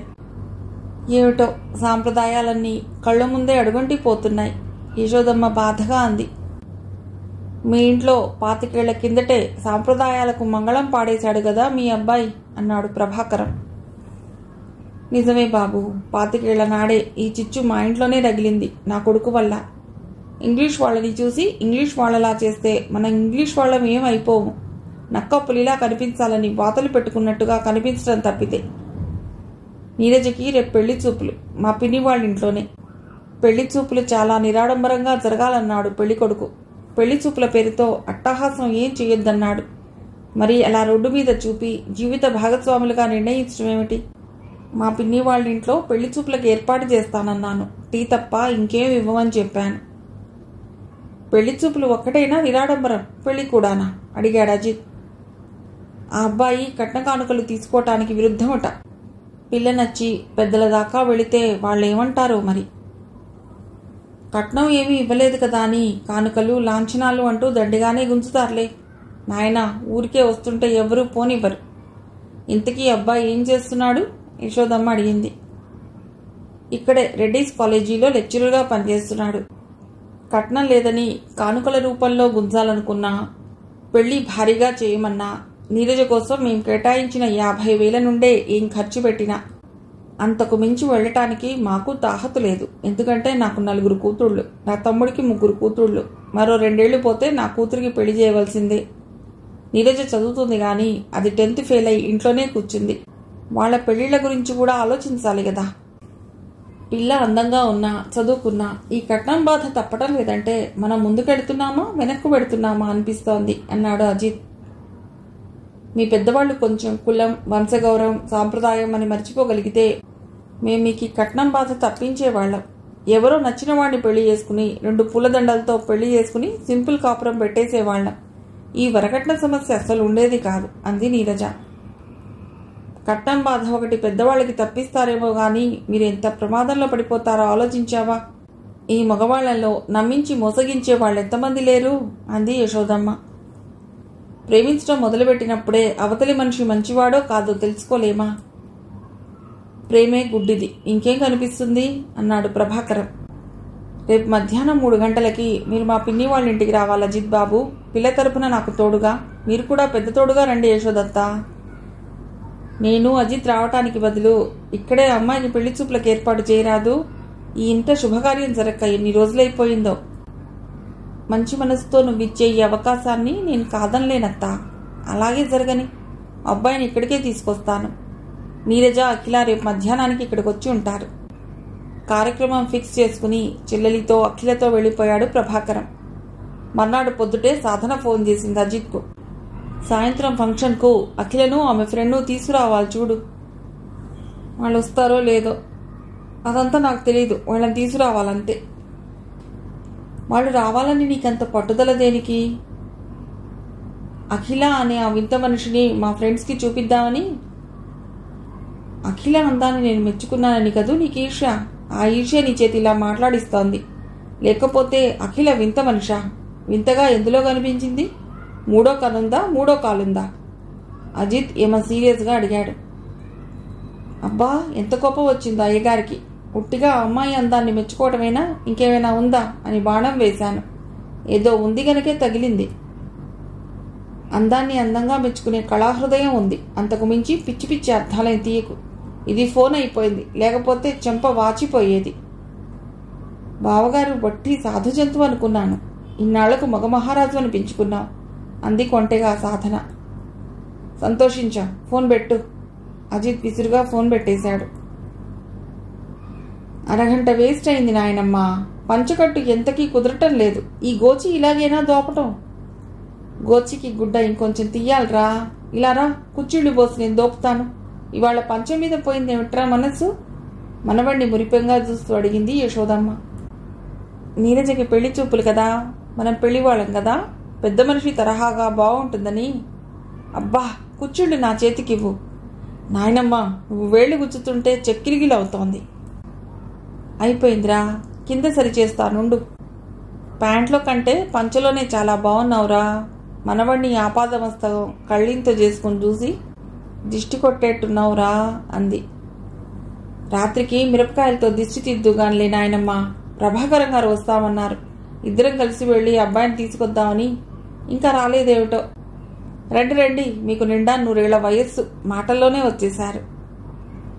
అఖిలతో నీరజతో వచ్చాడు ప్రభాకరం అజిత్ బయలుదేరుదాం అనుకునేటంతలో అబ్బాయి ఆటో దిగాడు తన ఫ్రెండ్స్తో.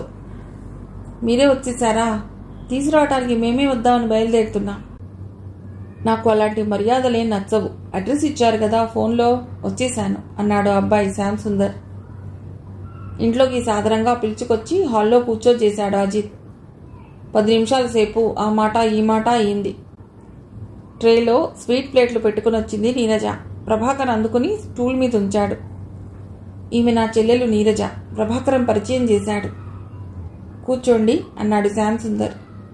కూర్చోండి, మాట్లాడండి. చదువుకుని ఎన్నో విషయాలు తెలిసిన ఆడపిల్లలు కూడా పెళ్లి చూపుల్లో మరీ అలా తలదించుకుని నిలబడటం సాంప్రదాయం అవుతుందేమో గాని ఈ కాలానికి సహజమైంది కాదు అన్నాడు నీరజతో. ధైర్యం వచ్చినట్టుగా తలెత్తి చూసింది నీరజ. అబ్బాయి బాగున్నాడు. మనిషి చూడగానే సంస్కారయుతంగా కనిపిస్తున్నాడు. ఆకారమైన శ్రీకారం కూడా ఉందా? కూర్చోండి నీరజ, అజిత్ కూడా అన్నాడు. తామంతా కూర్చుని ఒక్కత్తి నిలబడి ఉండటం బాగా అనిపించక నీరజ కూర్చుంది. బిఏలో నీరజ గ్రూప్ గురించి గేమ్స్ అంటే అభిరుచి ఉందా అని 1-2 ప్రశ్నలు లాంఛనానికి అన్నట్టుగా వేసి, మీరు కూడా నన్ను అడగొచ్చు ఏదైనా అన్నాడు శ్యామ్ సుందర్. నీరజ సిగ్గుపడ్డట్టుగా ఊరుకుంది. చదువుకున్న అమ్మాయిలు సిగ్గుపడటం బాగోలేదు. నేను మిమ్మల్ని ప్రశ్నలు వేసినప్పుడు మీరు ప్రశ్నిస్తే తప్పే ఉంది. మీరు నాకు తగిన వ్యక్తి అవునా కాదా అని నిర్ణయించుకోవటానికే కదా ఆ ప్రశ్నలు. మీరు నాకు తగుతారో లేదో మా అన్నగారు చూస్తారు. అభిప్రాయ భేదాలొచ్చి మీ వైవాహిక జీవితంలో కలతలొచ్చినప్పుడు మీ అన్నగారు తీర్చరు ఆర్చరు కదా. కొన్నిటికి నేను అడ్జస్ట్ అవ్వగలను. పూర్తిగా అభిప్రాయాలు కలిసి మనసుకు నచ్చిన వాడితోనే నా పెళ్లి అని నేనేం ఒక నిర్ణయం తీసుకోలేదు. అలాంటి నిర్ణయం తీసుకుని ఉంటే నా భాగస్వామిని నేనే ఎన్నుకునేదాన్ని. మా అన్నగారికి శ్రమ తప్పించేదాన్ని. గుడ్, మీకు ఉత్తమ ఇల్లాలు కాదగిన లక్షణాలున్నాయి. మీరు నాకు నచ్చారు. మీకు నేను నచ్చానో లేదో నా అంత సూటిగా చెప్పాలి. మా తల్లిదండ్రులకి ఉన్న 2 కొడుకుల్లో నేను 2వ వాణ్ణి. ఎంఏ చేశాను. మా అన్నదమ్ములం పంచుకుంటే తలా 25 ఎకరాలు వస్తుంది. స్వగ్రామంలో పెద్ద ఇల్లుంది. నాకు ఇక్కడ లెక్చరర్గా ఉద్యోగం ఉంది. మా అన్నగారు చెప్తారు మీకు జవాబు. స్వతంత్రంగా ఒక నిర్ణయం తీసుకునే స్వేచ్ఛ మీకు మీ పెద్దవాళ్ళు ఇవ్వలేదనుకోవాలా? ఒకరిస్తే వచ్చే స్వేచ్ఛ ఎంత? నాకు నా పెద్దవాళ్ల మీద నమ్మకం, గౌరవం ఉన్నాయి. వాళ్ళుండగా నేను అనవసరంగా శ్రమ తీసుకోను. మీరు చాలా ఖచ్చితంగా మాట్లాడగలరు. మీకు అమ్మాయి నచ్చినట్లే కదా, నేను వెళ్ళి మీ పెద్దవాళ్లతో మాట్లాడవచ్చు కదా అని అడిగాడు ప్రభాకరం.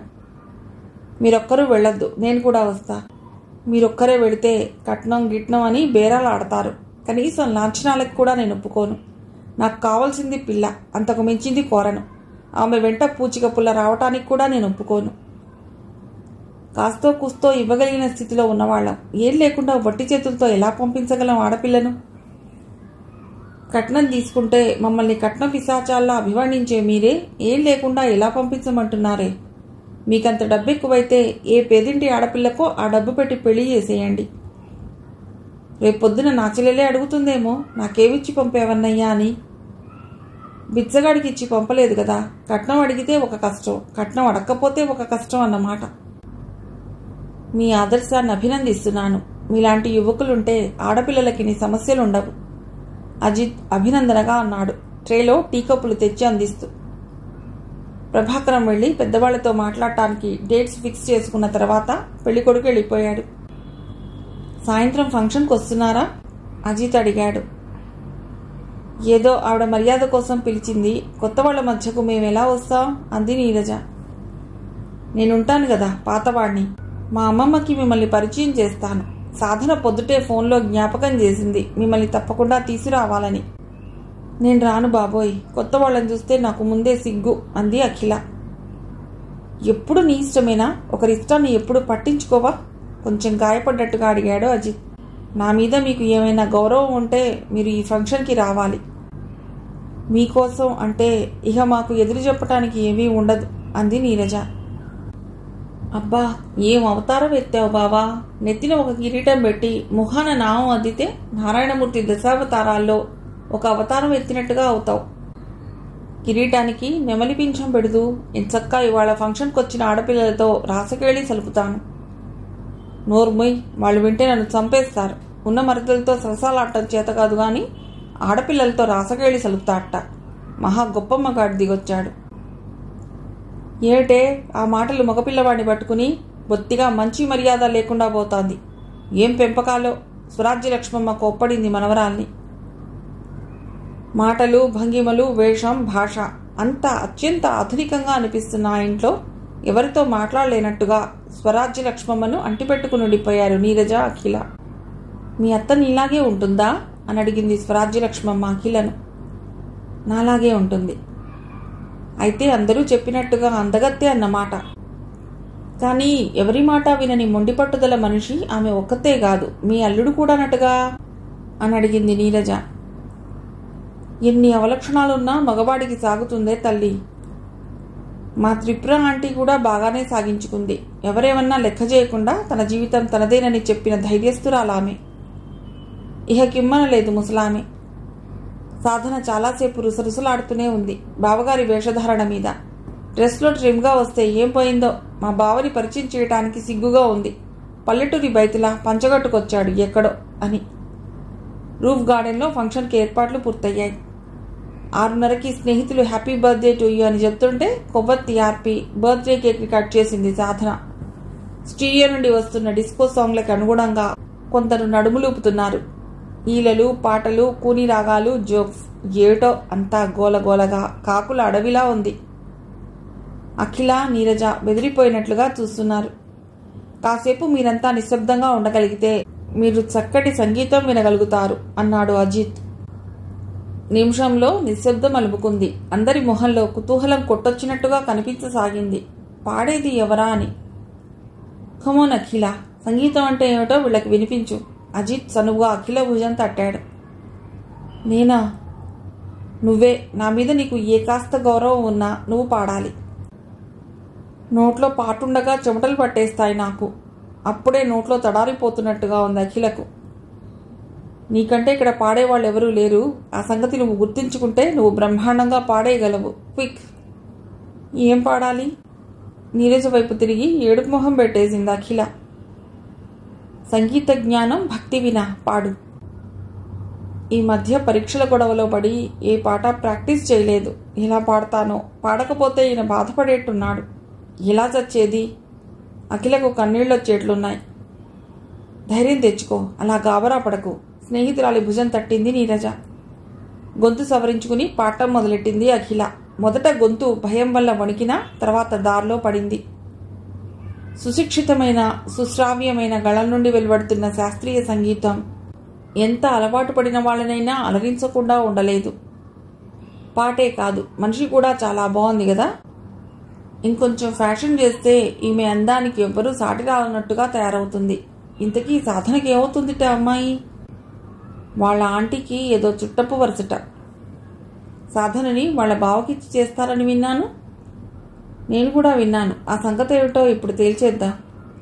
ఇద్దరు స్నేహితురాళ్ళు సాధనని పట్టుకున్నారు. మీ బావతో నీకు పెళ్ళిట కదా, ఆ సంగతి ఏదో ఇప్పుడే మా అందరి ముందు డిక్లేర్ చేసేయి. బర్త్డే శుభాకాంక్షలతో పాటు కాబోయే దంపతులకి మా శుభాకాంక్షలు అందిస్తాం. పైకి బెట్టుగా కనిపించినా లోపల బావంటే అమితంగా ఇష్టపడే సాధన బావతో తన పెళ్లి జరుగుతుందని చెప్పలేకపోయింది. పరీక్షలు అయిపోగానే మీకు ఇన్విటేషన్స్ అందుతాయి అని చెప్పింది చెంపలు ఎర్రబడుతుంటే. అజిత్ నెత్తిన బాంబు పడ్డట్టుగా అయితే అఖిల ముఖం రక్తం చుక్కలేనట్టుగా పాలిపోయింది. తిరిగి వచ్చేటప్పుడు నీరజ అంది, సాధనతో మీ వివాహం ఖాయమేనన్నమాట. కానీ అజిత్ బాబు, ఎందుకో సాధన మీకు తగిన అమ్మాయి కాదనిపిస్తోంది. కాబోయే డాక్టర్ కదా, కాస్త కూడా హుందాతనం లేదు మనిషిలో. వేషభాషలు కూడా మీకు సరిపోయినవి కాదు. మా పెళ్లి విషయంలో సాధన ఒక నిర్ణయానికి వచ్చేసిందేమో గాని నేను ఇంకా ఒక నిర్ణయానికి రాలేదు నీరజ. ఆమె మీకు బొత్తిగా సరిపోయిన మనిషి కాదు. జీవితంలో కొన్ని సరిపెట్టుకోవాల్సి వస్తుంది. అన్నీ మనకు సరిపోయినట్టుగా జరుగుతాయా? అజిత్ మందస్వరంతో అన్నాడు. అఖిల మౌనంగా కూర్చొని ఉంది నీరజ పక్కన. ఆమె మొహంలోకి నీలితెర జారినట్టుగా ఉంది. ఇన్నాళ్ల బట్టి మన తిరుపతి ప్రయాణం వాయిదా పడుతూ వచ్చినా ఇక ఆగడానికి వీల్లేదని మీ అమ్మమ్మ పట్టుబడుతోందిరా. ఇంట్లో ఎవరికి ఏ సుస్థి చేసినా, వ్యవహారాల్లో ఏ కష్టనష్టాలు వచ్చినా మనం వస్తామని రానందుకు తిరుపతి దేవుడు చూపుతున్న మహిమ అంటుంది. నాకేం అలాంటి సెంటిమెంట్లు లేకపోయినా పనిలో మధ్య కాస్త విశ్రాంతి తీసుకుని మనస్సు ప్రశాంతం చేసుకోవటానికి ఇలాంటి యాత్రలు పనికి వస్తాయని నా నమ్మకం. నువ్వు రెడీయే కదా, మీ నాయనమ్మని కూడా తీసుకొస్తే మీ అమ్మమ్మ ఆవిడ కంపెనీగా ఉంటారు అని ఒకరోజు ఫోన్ చేశాడు వాసుదేవ్. మనం ఎప్పుడు బయలుదేరాలి అని అడిగాడు అజిత్. శుక్రవారం సాయంకాలం. నీరజ పెళ్లి ఆదివారం తిరుమల కొండ మీదే జరుగుతుందని ఇన్విటేషన్ ఈరోజే ఇచ్చాడు ప్రభాకరం. పెళ్లికి రమ్మని మరీ మరీ చెప్పాడు. తను శనివారం బయలుదేరాలనుకున్నాడు. ఇప్పుడు ఒకరోజు ముందన్నమాట. నీరజ పెళ్లికి ఇన్విటేషన్ ఇచ్చినప్పుడే అడిగాడు నాయనమ్మను, తిరుపతికి వస్తావా అని. తన శరీరం ప్రయాణాలకి తట్టుకునేట్టుగా లేదని రాలేనని చెప్పిందామె. అనుకున్నట్టుగానే శుక్రవారం సాయంకాలం బయలుదేరి శనివారం ఉదయానికల్లా తిరుమల చేరారు. స్పెషల్ టికెట్ కొని మధ్యాహ్నం వరకు తిరుమలేశ్వరుడి దర్శనం చేసుకుని బయటపడ్డారు. తల్లి ప్రోద్బలంతో కళ్యాణోత్సవం చేయించడానికి టికెట్ కొన్నాడు వాసుదేవ్. అందరూ కాటేజ్ తీసుకుని విశ్రాంతి తీసుకుంటుంటే అజిత్ పెళ్లివాళ్ల కోసం బయలుదేరాడు. ఎంక్వైరీ చేయగా అంజనాద్రి నగర్లో 2 కాటేజీల్లో దిగినట్లుగా తెలిసింది. తన కారులో అక్కడికి వెళ్లాడు. కాటేజీ అంతా బంధువులతో నిండిపోయి ఉంది. ప్రభాకరం అజిత్ చేయి పట్టుకుని పెళ్లికి ఎవరొచ్చారో చూద్దురా అంటూ లోపలికి తీసుకొచ్చాడు. నీరజకి జడ వేస్తోంది త్రిపుర. అఖిల కూడా అక్కడే కూర్చుని పువ్వులు కడుతోంది. స్నేహితురాల్ని పట్టుబట్టి నీరజ తీసుకొస్తే, ఎప్పుడు ఎక్కడికి వెళ్ళవు కదమ్మా, మా నీరజ పెళ్లికి వచ్చినట్లు ఉంటుంది, శ్రీనివాసుడి దర్శనం చేసుకున్నట్టు అవుతుంది అని పట్టిన పట్టు విడవకుండా త్రిపురని బయలుదేరదీశాడు ప్రభాకరం. అనుకోకుండా మిమ్మల్ని ఇక్కడ చూశాను పిన్ని, చాలా ఆనందంగా ఉంది అంటూ ఆమె పక్కన చెతికిలబడ్డాడు అజిత్. ఎప్పుడొచ్చావు అజిత్? అజిత్ చెప్పాడు. స్వామి దర్శనం చేసుకున్నావా? చేసుకున్నాను పిన్ని, మీరు? జవాబు ప్రభాకరం చెప్పాడు. పెళ్లి వాళ్ళని చాలా మందివి ఉన్నాం కదా, అందరితో పాటు మనమే అని నిన్న సర్వదర్శనంలో బయలుదేరాం. 11 గంటలకి తెల్లవారుజామున బయటికొచ్చాం. యాత్రికులను బంధించే ఆ షెడ్లలోనే మాకు శ్రీనివాసుడు కనిపించినట్టుగా అయ్యాడు. ఎందుకని? 4 గంటలు క్యూలో గడిచిపోయింది. ఆ తర్వాత షెడ్లో కూర్చోబెట్టారు. తిని దైవదర్శనం ఎలా చేసుకుంటావని ఏం తినకుండా వెళ్ళాం. అలసట, ఆకలి, పిల్లల సతాయింపు, దొడ్లు, ఉత్సలు. మనం శుచిగా దైవదర్శనం చేసుకోవాలంటే చచ్చినా కుదరదు. షెడ్లలోకి తినడానికి ఏం వచ్చినా కొనేయవలసిందే, లేకపోతే పిల్లలు ప్రాణం తీస్తారు. చిరుత్రిళ్లకే 200 ఖర్చయిపోయాయంటే నమ్మండి. చచ్చి చెడి ఆ వెంకటేశ్వరుణ్ణి పీక్కుపోతున్న నడుంతో సమీపిస్తే కల్లారా ఒక్క నిమిషం చూసుకోవడానికి నోచుకోలేదు భక్తులు. పహీల్వానుల్లా ఆడ వాలంటీర్లు, మగ వాలంటీర్లు రెడీగా ఉంటారు వడ్డించడానికి. ఏమిటి తిరుపతి లడ్డూలుగా వీపున గుద్దులు. ఏదో ఫైటింగ్ సినిమా గుర్తుకొచ్చేట్టుగా ఉంటుంది అక్కడ ఘట్టం. స్వామిని సమీపించకుండానే ఒకరు రెక్కపట్టి ముందుకు లాగితే ఒకరు వీపున చేతులు వేసి ముందుకు నెట్టేస్తారు. ఇలా నిలదొక్కుంటామో లేదో మరొకరు రెక్కపట్టి ముందుకు ఇడుస్తారు. అలాగా నెట్టడంలో నేరస్తులని పోలీసులు ట్రీట్ చేసినట్టుగా దురుసుతనం ఉంటుంది. ఇంత శ్రమపడి వచ్చింది ఈ సన్మానానికా అనిపిస్తుంది. కలియుగ దైవాన్ని చూశామన్న తృప్తి ఏ కోసానా మిగలదు. మనస్సు గాయపడి రోషంతో బయటికి రావాల్సి వస్తుంది. లక్షలాది మంది యాత్రికులు వస్తుంటే వాళ్ళేం చేస్తారన్నగారు? లాగి పడేయకపోతే అక్కడే సాగిలబడి మొక్కేవాళ్లు, స్వామి పాదాలు పట్టి విడవమనేవాళ్లు ఉంటారు. వెనక వచ్చిన వాళ్ళు వెనకనే ఉండిపోవలసి వస్తుంది కదా. నిన్న ఉదయం 11 గంటలకు వెళ్లి ఇవాళ తెల్లవారుజామునైనా బయటికి వచ్చాం. ఎవరి ఇష్టానుసారంగా వాళ్ళు దైవాన్ని దర్శించుకునే అవకాశం ఉంటే మనం వారం రోజులైనా బయటికి రాకుండా ఉండిపోయేవాళ్ళం అంది త్రిపుర. యాత్రికుల్లో మొండివాళ్లే కాదు, పరిస్థితి అర్థం చేసుకునే వాళ్ళు ఉంటారు కదమ్మా. అందరినీ ఒకే విధంగా ట్రీట్ చేస్తే ఎలా? ఈ పద్ధతి మారాలి. దేవస్థానం ఎన్నెన్నో మంచి పనులు చేపడుతోందే. ఎన్నో మైళ్ల నుండి ఎంతో తహతహతో వచ్చే భక్తుడికి ప్రశాంతంగా 6 నిమిషం ఆ కలియుగ దైవాన్ని దర్శించుకునే అవకాశం కల్పిస్తే బాగుండును. యాత్రికుల రద్దీ ఇంతగా ఉంటుంటే వాళ్లు మాత్రం ఏ ఉపాయం ఆలోచిస్తారు? డబ్బుతో తీర్చే సమస్య కాదు కదా. మా చిన్నప్పుడు ఇంత రద్దీ లేదు. ధర్మదర్శనంలో వెళ్లి 4 సార్లు దేవుని దర్శనం చేసుకునేవాళ్ళం. మంది ఎక్కువైన కొద్దీ మజ్జిగ పలుచున అన్నట్టు యాత్రికుల రద్దీ పెరిగిపోయి దైవదర్శనమే కరువైపోయింది అంది ఒక ముసలావిడ. ఏరా వాసు, అజితుడు నిన్న మధ్యాహ్నం వెళ్లినవాడు ఇంతవరకు కంటికే కనిపించకుండా పోయాడేమిట్రా? ఎక్కడికెళ్లాడు?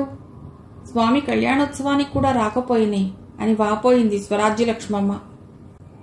ఇవాళ ఉదయం ఇక్కడే ఎవరిదో పెళ్లి ఉందన్నాడమ్మా. ఆ రోజు మన ఇంటికి వచ్చారే ఆ 2 అమ్మాయిలు, అదే నా బర్త్డే రోజు.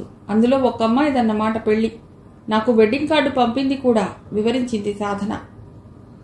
బావతో తిరుపతి కొండ మీద చక్కగా షికార్లు కొట్టవచ్చునని, బావతో మనసు విప్పి కబుర్లు చెప్పుకోవచ్చునని ఈ యాత్ర సందర్భంగా ఎంతో ఆశపడిన సాధనకి అజిత్ నిన్నటి నుండి మాయమైపోయి చెప్పలేనంత ఆశాభంగాన్ని కలిగించాడు.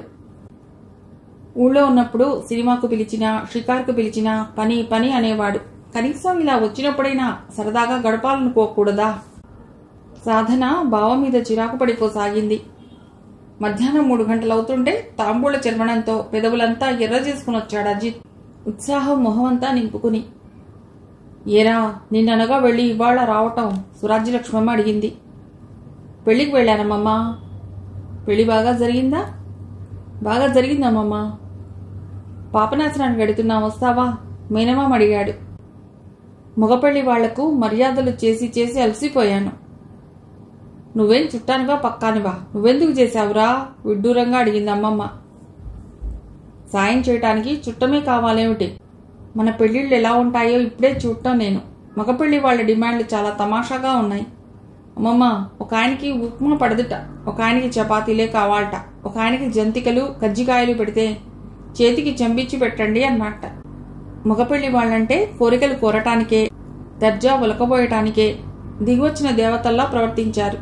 మొత్తానికి భలే సరదాగా గడిచిపోయింది వేళ. పూర్వాచార పద్ధతిలో జరిగే ఈ పెళ్లి నయమంటావా, 2 పూలదండలతో సింపుల్గా ఒకటయ్యే పెళ్లి నయమంటావా? సాధన అడిగింది. మంచినీళ్లలా డబ్బు ఖర్చు, మర్యాదలు, పెళ్లి పనితో హైరానా పడిపోవటం, ఇదంతా చూస్తుంటే ఈ పద్ధతి మారాలనిపించింది.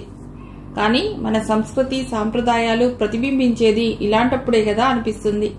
బంధుమిత్రులంతా ఒకచోట కలుసుకోవటం, మంచి చెడ్డ మాట్లాడుకోవటం, పెళ్లయ్యే పిల్లలకు ఈడయ్యే వాళ్ళని వెతుక్కోవటం అంటే కళ్యాణ వేదికగా కూడా ఉపయోగపడుతుందన్నమాట. కానీ చాలా డబ్బు దుబారా అవుతోంది. ఎంతో శ్రమపడితే తప్ప డబ్బు కూడని ఈ రోజుల్లో ఇలాంటి పెళ్లిళ్లు 1-2 చేస్తే చాలు, ఆ గృహస్థు సర్వనాశనం అయిపోయినట్లే. ఇంతకీ నీ ఓటేటంటావు? వాసుదేవ్ అడిగాడు. నా పెళ్లి 2 పూలదండలతో జ్ఞాపకం ఉంచుకునే మధుర ఘట్టం. అది 2 పూలదండలతో జరిగితే ఏమందం, ఏం ఆనందం. డబ్బు ఖర్చు పెడితేనే దానికి విలువ, దాచుకుంటే ఏం విలువ. నా పెళ్లి పూర్వాచార పద్ధతిగా జరగాలనే కోరుకుంటున్నాను. పట్టుచీరల గరగరలు, పవిట చెంగు రెపరెపలు జీవితంలో మళ్లీ రమ్మంటే రావు అంది సాధన. బావలు కాదన్న దానికి మరదళ్ళు అవునన్నడమే కదా పని. చనువుగా సాధన నెత్తిన మొట్టాడు. 10 నిమిషాలు ఇలా నడుము వాల్చాడో లేదో. త్వరగా బయలుదేరండి, తిరిగొచ్చేటప్పటికి చీటైపోగలదు అని తొందర చేసింది రాధ. గంట తర్వాత అందరూ కారెక్కారు. అందరూ ఒక్క కారులోనే సర్దుకుని సాధన ఒక్కతే అజిత్ కారులో ఎక్కేట్టుగా సహకరించారు పెద్దవాళ్లు. వాసుదేవ్ కారు ముందుకెళ్లిపోగా అజిత్ కారు అంజనాద్రి నగర్లో పెళ్లి వాళ్ల ఇంటి ముందు ఆగింది. అజిత్ దిగి వెళ్లి 5 నిమిషాల తర్వాత త్రిపుర, అఖిలలతో తిరిగి వచ్చాడు. మేం తర్వాత బస్సులో పెడతామంటే వినవు కదయ్యా. కారంతా ఖాళీగానే ఉంది పిన్ని. తన మేనత్తకు సవతి అయిన త్రిపురను కళ్ళు ఇంతింత చేసుకొని చూసింది సాధన. 40 ఏళ్ళొచ్చినా 30 ఏళ్ల పడుచులా ఉంది. పచ్చ మొగలి రేకులా మొహం, ఎక్కడా మచ్చ మరకా లేదు. ఆ వయస్సులో కూడా పిరుదులను దాటిన పొడుగాటి జడ. అఖిలకు ఆమెకు చాలా దగ్గరి పోలికలు ఉండటం వల్ల అజిత్ చెప్పకుండానే ఆమె ఎవరో ఊహించగలిగింది. బావతో ఏర్పడిన ఏకాంతం వాళ్ల రాకతో ఎగిరిపోగా సాధన ముఖం చిరాకుతో నిండిపోయింది. కారు పాపనాశనం దాటింది. అఖిల త్రిపుర చెవి దగ్గర మొహం పెట్టి ఏదో చెప్పింది. అలాగా అంది త్రిపుర. మిర్రల్లో వాళ్ల ప్రతిబింబాలు చూస్తూ, ఏమిటి పిన్ని అత్తా కోడళ్లు గుసగుసలాడుకుంటున్నారు అని అడిగాడు అజిత్. ఆ అమ్మాయి నీ కాబోయే భార్యటగా, చక్కని ఈడు జోడుగా ఉంటుంది మీ జంట అంది త్రిపుర. చక్కటి ఈడు జోడంటే మా సాధన ఒప్పుకోదు పిన్ని. నేను కొంగలా ఉంటానట, కొయ్యబొమ్మలా ఉంటా అంట. మరదలు కదా, సరదాగా పేరు పెట్టుంటుంది. లేకపోతే నీకు వంకేమిటయ్యా? డ్యామ్ ఇవతలే కారాపి పరిసరాలను చూసుకుంటూ కాలినడకన బయలుదేరారు. ఇంత లేట్ అయిందే? వాసుదేవ్ అడిగాడు. పిన్ని వాళ్ళని తీసుకొచ్చేసరికి కొద్దిగా లేట్ అయింది. ఈమె మా త్రిపుర సుందరి పిన్ని, అఖిల తెలుసు కదా అని పరిచయం చేసి, ఈమె మా అమ్మమ్మ, ఈమె మా అత్త అంటూ తన వాళ్ళనందరినీ వరుసగా త్రిపురకు పరిచయం చేశాడు అజిత్. 40 ఏళ్ళొచ్చినా చిన్న పిల్లలా ఎలా ఉందో ఆశ్చర్యం వెళ్లబోసింది రాధ. కాన్పులు పిల్లలు లేని మనిషి, కనీసం కన్నరికం కూడా చెడని మనిషి పిల్లలా ఉండకెలా ఉంటుంది అంది అత్తగారు. భావన వదిలి గారికి ఈవిడ కూతురంటే నమ్మేట్టుగా ఉంటుంది. ముసలామెకు చుర్రుమన్నట్టుగా అయింది కోడలి మాటలకు. భావన గొప్ప డాక్టర్ అన్న మాటే గాని దానికి సుఖం ఎక్కడుంది? బయట డ్యూటీ చేసి రావాలి, ఇంటికి వచ్చి పిల్లలను భర్తను చూసుకోవాలి. క్షణం విరామం లేని జీవితం దానిది. చదువు సంధ్య లేని వాళ్ల పనే మేలు. ఏ బరువు బాధ్యత లేకుండా సుఖంగా ఇంటి పట్టునుండొచ్చు. ఇంటి పట్టునుండేవాళ్లు ఒళ్ళు కందకుండా తల నెరవకుండా ఎన్నాళ్లైనా బాలాకుమారిలా ఉండవచ్చు. ఇద్దరి గుసగుసలు చెవిన పడిన అజిత్, అసలు పిన్ని ఆరోగ్యానికి అసలు కారణం నేను చెప్పనా అమ్మమ్మ? ఆశలు అలజడి లేకుండా పోవటం కూడా మనిషిని ఆరోగ్యవంతంగా ఉంచుతాయి. పిన్ని ఒక యోగిని లాంటిది. సాధన పెదవి విరిచింది. బావకి ఆమె ఒక ఆరాధ్య దేవత. నిజమే, పిన్ని నా దృష్టిలో ఉన్నతమైన మనిషి. భర్తని వదిలేయటంలో అంత ఉన్నతం ఏముందా అని. వదిలేయటంలో లేకపోవచ్చు. తర్వాత విలక్షణంగా సాగిన ఆమె జీవితంలో ఉంది ఎంతో ఔన్నత్యం. పరిసరాల్లోని సౌందర్యాన్ని వీక్షిస్తూ నడుస్తూనే మాట్లాడుతున్నాడు అజిత్. త్రిపుర, అఖిల వీళ్లలో కలవలేనట్టుగా రెండో పక్కన నడుస్తున్నారు. 10 నిమిషాల తర్వాత పాపనాశనం కొండ మీద నుండి జలజలా కిందికి పడుతున్న చోటికి చేరుకున్నారు. ఇంత దూరం వచ్చి పాపనాశనంలో స్నానం చేయకుండా ఎలా వెళతాం? స్నానం చేస్తాను అంది త్రిపుర. మీరు చీర తెచ్చుకోలేదు కదా, స్నానం చేసి ఏం కట్టుకుంటావు అంది అఖిల. వేసవి ఎంతలో ఆరిపోతుంది తడి చీర. నేను వస్తానత్తా, ఒళ్ళంతా చిరచిరగా ఉంది. వద్దు, నీకు చన్నీళ్లు పడవు. రాత్రి నీ ఒళ్ళు వెచ్చబడింది కూడా. మేనకోడల్ని గట్టునే ఉంచి త్రిపుర జలధారల కిందికి వెళ్ళింది. యాత్రికులు చాలా మంది చేస్తున్నారు అక్కడ. మమ్మీ, నేను చేస్తాను స్నానం. ఒళ్ళు చిరచిర తప్పుతుంది. ఆ నీళ్లు చూస్తే ప్రాణం లేచుస్తోంది అంది సాధన. ఒళ్ళు తడుపుకుని తడిగుడ్డలతో వస్తావా? వద్దు. ఆహా, చేస్తాను మమ్మీ. చెప్పిన మాట ఎప్పుడైనా విన్నావా? కొండ మీద నల్లాల్లో వచ్చే నీళ్లు ఇవేనా? ప్రత్యేకంగా ఇక్కడ స్నానాలు ఎందుకు? పాకుడు పట్టింది అక్కడంతా అంది స్వరాజ్యలక్ష్మమ్మ. సాధనని చూసి ఇద్దరు చెల్లెళ్లు పరిగెత్తారు. అజిత్ తల తిప్పి అఖిల కోసం చూశాడు. ఆ అమ్మాయి కొంచెం దూరంలో నిలబడి పూసల దండల్ని చూస్తోంది. దండలమ్ముతున్న స్త్రీ లంగా జాకెట్టులో తమాషాగా ఉంది. అజిత్ నెమ్మదిగా వెళ్లి అఖిల చేయి పట్టుకున్నాడు. నీతో మాట్లాడాలి, అలా వెడదాన్రా అంటూనే ఆమెను బలవంతంగా నడిపించసాగాడు. ఇటెక్కడికి? గాబరాగా అడిగింది అఖిల. నీ చెయ్యిలా పట్టుకుని ఆ కొండల పైపైకి వెళ్లిపోవాలనుంది అఖిల. ఆమె పైకెక్కడానికి అవస్థ పడుతుంటే ఆమెను 2 చేతులతో పైకెత్తి తన పక్కన నడిపించసాగాడు. వెళ్ళిపోయి ఆ కొండా కోన మీద కూర్చుని ఈ ప్రపంచంతో సంబంధం లేకుండా కబుర్లు చెప్పుకోవాలనుంది. ఆ తర్వాత కబుర్లన్నీ అయిపోయాక ప్రేమికుల మధ్య కబుర్లు ఎడతెగవనుకుంటాను. ఒకవేళ తెగాయనుకో, నీ సన్నిధిలో ఎంతకాలమైనా మౌనంగా ఉండిపోగలను. ఆ తర్వాత అప్పటికే చాలా ఎత్తు ఎక్కి వచ్చిన ఆయాసంతో అంది. ఎగిసిపడుతున్న ఎద, శ్వేదం అలుముకున్న మొహం. మంచులో తడిసిన గులాబీ పువ్వులా ఉంది అఖిల. కర్చీఫ్ తీసి ఆమె ముఖం మీద చెమటనద్దాడు. నువ్వు నాతో పోట్లాడుతున్నప్పుడే బాగుండేది. తిట్టడం కోసమైనా మాట్లాడేదానివి. ఇప్పుడు ముడుచుకున్న మొగ్గలా అయిపోయావు. మౌనదేవతవు అయిపోయావు. ఎందుకని మాట్లాడటం మానేశావు? అఖిల కళ్ళ నిండా నీళ్లు నిండగా పక్కకు తిప్పుకుంది. మాట్లాడఖిల, నిన్నెలాగైనా మాట్లాడించాలనే తీసుకువచ్చాను ఇక్కడికి. కాళ్ళు లాగుతున్నాయేమో, ఇలా కూర్చో. ఆమెను ఓ రాతి మీద కూర్చోబెట్టి తను కూర్చున్నాడు. ఆ తొలి రోజుల్లో మిమ్మల్ని అసహ్యించుకున్నానే. అసహ్యంగా అలా ఉండిపోయినా బాగుండును. బతికిపోయేదాన్ని. మీ మంచి మనసు తెలుసుకుని మిమ్మల్ని ప్రేమించడం మొదలెట్టాక ఒక నరకం నాకై నేను సృష్టించుకున్నట్లయింది. నన్ను ప్రేమించి నరకం సృష్టించుకున్నట్లయిందా? స్వంతం చేసుకోలేని మనిషిని ప్రేమించటం నరకం కదా. నువ్వు కోరుకోవాలే గాని నేను నీ సొంతం కానా అఖిల?